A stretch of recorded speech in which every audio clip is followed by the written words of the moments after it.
Coach, how you doing, sir? Awesome, awesome, awesome. Coach, as always, appreciate you take some time to join us and actually right on time. So, Coach, if we could please, could you start us out with an opening statement regarding your team's most recent outing versus Southern? First and foremost, I'm sorry, Texas Southern. Yes, sir. Yeah, TSU is well coached, put up a heck of a fight.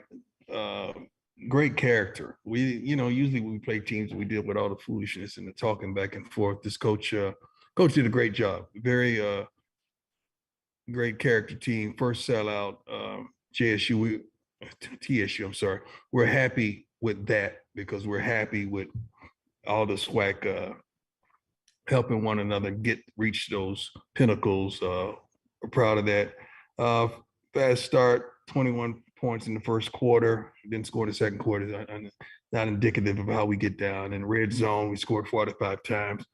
Held them to 3 out of 16 on third downs. We were penalized. That's not who we are. 13 for 113 yards. Quarterback, running backs, receivers played well. Cam Silman played well as well. Overall, it was a great effort. But it was a tremendous showing of support by TSU as well as Jackson State fans. It really was. Now, the traffic was horrendous getting out of there because of, thank God, Houston won the World Series, and God bless Texas. I'm a Texas resident as well, but God bless it. So I'm happy with how everything transpired. Appreciate those opening comments, Coach. First question goes to Dr. Cavill. This is Kenyatta, Dr. Cavill's inside the HBC Sports Lab. Coach Prime, how's it going? Awesome, my man. Apologize that I didn't get a chance to talk with you after the game in the postseason. I had my son, 8 years old there, and he was ready to get through that crowd. He was excited about being at this matchup, seeing all the fanfare. So as you talked about, both teams playing really well, the capacity, and he's an Astro fan. He thinks he can play a little baseball too. Well, trust me, we need more African-American kids with a bat in their hand, a baseball bat at that. I'll make sure he knows that in terms of that. But continue to talk about your play, your running back, Wilkinson, in terms of what he was able to do. Very strong in that matchup and the offensive line being able to get some push.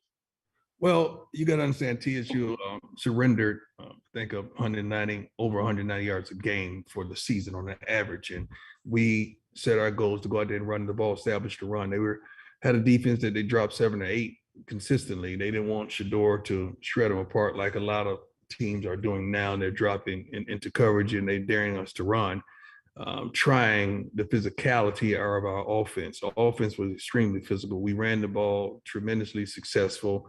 We realized that Mr. Wilkinson was close to 200 yards, so we made sure he got that. He eclipsed that. And that was a collective effort, coaching staff, as well as the linemen and play calling. It was tremendous, and he ran his butt off. This kid is a pro, man. He's physical. He's tough. He can run outside the tackles. He could run inside the tackles. He don't lay the ball around often. He could catch out at the backfield. He could block. He's a pro. He really is a pro. And his character is what I would really hang my hat on. This kid has tremendous character, never complains, never bickers. Remember, I think he was 6th string when he came over to us, and I just kept seeing flashes of, who is this darn kid? I wasn't familiar with him when he was on the 6th string or 7th string, something like that, but he worked his way up, and he's a great kid, and I'm proud of him. Fascinating to hear the story of how he continues to work. Talking about working in dominance of this team and the mission that it's on. Your next matchup moving forward is against Alabama A&M. It's in Mobile. So you're back on the road in terms of what that looks like. Yeah. Talk about continue to move this team forward, and what do you want to see get done in that matchup against the Bulldogs? Well, I want to be a lot more consistent. We need to lessen the penalties, the self-inflicted wounds. I mean, we had some penalties at some very opportune times, which troubled us a bit, and we can't fall prey to that. We got to be truly dominant. The way we started out the game, we got to continue that throughout the whole game. And it would be crazy the way we could perform. We're still chasing that, having a valiant effort offensively, defensively, as well as special teams. But we have all the intangibles. We have to put it together. And I know it seems crazy that we're sitting where we're sitting. I'm still saying we got to put it together, but that's how we go about our business. That's how we practice. That's how we prepare. That's the expectation. I haven't falsified anything from you to you guys, you and you ladies. You know, from day one, I've been saying we got to dominate. That's the only way we're going to get to the ultimate goal of these guys going into the NFL and us winning it all is to be dominant. And that's what we're chasing right now. Look forward to the matchup. Thank you for your time, Coach Prime. I look forward to this matchup as well. I can't wait. Next question goes to James Hill. Coach Prime, how you doing, sir? Excellent, my man. My man, talk a little bit about Deion Sanders, his development. He continues to carve him up. Each week he goes out and plays high quality football. Well, Shador's consistency speaks volumes. His leadership ability, as well as me leaving on a Thursday, getting ready to go home, probably 5 o'clock, and I look out there and I'm seeing Shador walking on the practice field with his receivers to go over routes, to make sure they got the checks and balances, to make sure they're where they're supposed to be. And it's unbelievable. I mean, when a coach is going home and you see that's a recipe of success. You don't see that much. A lot of people talk about it, but they're not about it. And a lot of people don't have the leadership ability to influence your whole receiving core to go out there with a center, a bag full of balls to go out there and get it done. So that speaks volumes of this kid and the way he prepares for the game. He's a bona fide leader. He's a coach's kid, so he knows the game. But I love how prepared he is for each contest. He's really prepared for each contest. And many people are dropping 7 or 8 into coverage on him to see if they could force us into doing something that they don't think we're balanced enough to do, and that's run the football successfully. And then when we catch you blitzing and going to man, we take advantage of it because we have a receiving core that's unbelievable. We played with that Dallas Daniels last week. And most people forgot. I didn't forget. I texted him right after the game and make sure he's okay and make sure he know we still love him. And we can't wait till he fully heals because I don't want him coming at the half stepping because he has tremendous film this season. And speaking of Shador, also I just saw a statistic. I have a scouting service scout our guys, so I would know. I like to know where we are. So I have another service scout us so they could tell me what the thought is out there. And if we eliminate the drop balls, his completion percentage would be around 80% or 82%. Just think about that. That's big. That's big. Yeah, but that shows the accuracy, and he's getting it there. But I mean, drops are coming; they coincide with the game, so that's going to happen. Coach, you've maintained, and of course, we know you're happy at JSU and focusing on the Tigers' way of football. But every time there's a job that comes up, they throw your name around. Can you talk a little bit about that? I think that's a blessing, isn't it? I mean, just imagine if every time there was a job at the Wall Street Journal or Sports Illustrated or ESPN and they threw you guys' name around. That's a compliment. That's not nothing derogatory. That's a blessing because I can't remember when they did. Can you ever remember when African-American coach from HBCU name was thrown around in the Power Fives? I don't recall it. So to me, that's progress. So let's take it for what it is and let's enjoy it. And let's really just say, okay, now let's see how we could translate this into bigger things for us. So that's the way I think about it. And I'm excited about it, but it is not deterring me. It does not distract me. I am so locked in and focused right now. I don't know what to do. I'm at home. I'm at the crib now because I had to shoot a commercial. I told my team that. And Coach Zimmer's son, I'm being there for him at the funeral tomorrow here in Dallas. So that's why the background is somewhat different. Coach, in closing, moving forward, next stop, Alabama A&M, life after Mr. Glass, but it's all about JSU. Just talk about going in there and playing football game. We don't take them lightly. They're a well-coached team. You know that. I mean, this is a team of 2 seasons away from being the, it was a reduced season champion. So we really got to give them their credit. They did that. They won and they did it fair and square.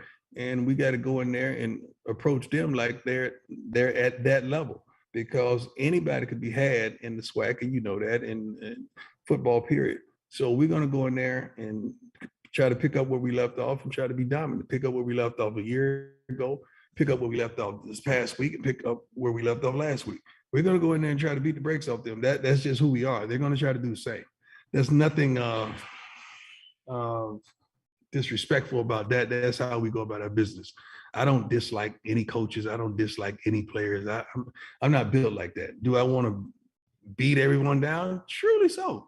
But it doesn't make me feel better beating this team or that coach than anyone else. I want to win, and I want to win for our kids and our fan base. We have a tremendous fan base. We have a tremendous group of men inside their locker room and women, and that's why we want to be dominant, so these kids can get to the next level. Have a blessed week, Coach. You too, my man. Last question goes to Ken Rashad. Coach, at 9-0, you're undefeated, and obviously so far it's been a perfect season, if you will. But if you look at a team like this, would you consider this if you were looking at a team like this, is the team a work in progress? I mean, do you think that there is something that this team needs to? I guess what I'm asking is this a team that is looking for the right for answers in terms of is this a team that you're looking for you talking about? You got me lost now, dog. You got to come on with it now. You got what you talking about? Like, are you talking about us? Forgive me, Coach. No, you good. Are you talking about us? Yes. Or Alabama? I'm asking you if all for all of the good team, your play is it's a work in progress. Yes. Yeah. Yes. No, we're definitely not where we want to be. You could say record-wise, a lot of people would love to be where we are, but as far as executing, no, we had 13 penalties, man. I mean, that's not us. We didn't even score in the second quarter. That's not us. Like, we got to clean that kind of stuff up if we want to end up where we want to end up, and that's an O. We plan on being an O. I don't know how many wins and O. Matter of fact, let me throw this out at you guys. I always try to give you something to run with. You getting ready for bowl season. Do your homework. If any of my guys are on here, help me out with this. I forgot how many number of teams there are in bowl games. I know that's a bunch of them. Somebody could give me the number. It's a crazy, exuberant amount of teams that have the opportunity to play in a bowl. Why can't that be us? I'm just saying, why can't that be us? You got teams that are virtually 6-5 going to a bowl game. Ain't nobody going to see them play. Ain't nobody turning the channel to witness the foolishness. But you have us that travels deep, travels heavy. Not only that you have us as a people that when one of our schools gets selected by one of these wonderful Fortune 500 companies that are the title sponsor to a bowl game, we will support collectively. Now, it is not then, if you select us to go into this particular bowl game, it's not us against FAM or us against Bethune or it's us together against everybody. That's how we look at it as a people. So I'm just sitting up here trying to find out to one of these wonderful sponsors, wouldn't we be a better option than a 6-5 team in any bowl game? Because we travel deep. The numbers that we project whenever we're on television. So why would you not come to us desiring to have us in a bowl game? Now, this is after the Celebration Bowl. Let's get that straight. That's a goal. The celebration. This is after that. This is a pre New Year's Day bowl game that we would love to have an opportunity to play in. Along with FAMU and some of the other wonderful teams that are doing some wonderful things. Why? Is there a rule or that's just a choice? Because all these companies that are endorsing the title sponsor of these bowl games, if you do the dynamics on what we bring to the table, what we project television-wise, what the capacity that we could attract. I think we checked the box in all levels. So why can't that be us?